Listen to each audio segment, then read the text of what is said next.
భవిష్యత్ ప్రెజెంట్ అందరూ పరిగెడుతున్నది ఫ్యూచర్ లో ఎలా ఉండాలని. అలా ఆలోచిస్తూ ఇప్పుడున్న ప్రెజెంట్ ని ఎంతో మంది మిస్ అవుతున్నారు మామ. ఒక క్షణం కళ్ళు మూసుకొని ఆలోచించు. ప్రెజెంట్ నువ్వు ఏ పరిస్థితిలో ఉన్నావు, కొన్నేళ్ల తర్వాత ఎలా ఉంటావు, ఉంటే నీ వయసు ఎంత ఉండొచ్చు, అప్పుడు నువ్వు ఎలా ఉంటావు, నీ ఫ్యామిలీ పొజిషన్ ఏంటి, కారు, ఇల్లు, ఆరోగ్యం, ఇలా భవిష్యత్తు ఎలా ఉండాలో ఈ రోజే నువ్వు కళ్ళకుంటున్నావు. నీ భవిష్యత్తుకు నువ్వే బాధ్యుడు. భవిష్యత్తు గురించి ఆలోచించమో తప్పులేదు, కానీ ప్రెజెంట్ ని మిస్ చేసుకో. ఇప్పుడున్న రోజుల్లో ఎంతవరకు ఉంటామో తెలియట్లేదు. గతం కథ అయిపోయిందని నెలగా మార్చలేవు, కానీ ప్రెజెంట్ ని యూజ్ చేసుకొని ఫ్యూచర్ ని మార్చగలవు మామ. ఇప్పుడు నువ్వు చేస్తున్న ప్రతి పని నీ ఫ్యూచర్ ని, నీ కెరీర్ ని డిసైడ్ చేస్తుంది మామ.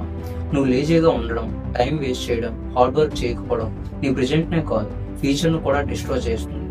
ఈ రోజు, ఈ టైము, ఈ వయస్సు రాదు, అనుభవించు.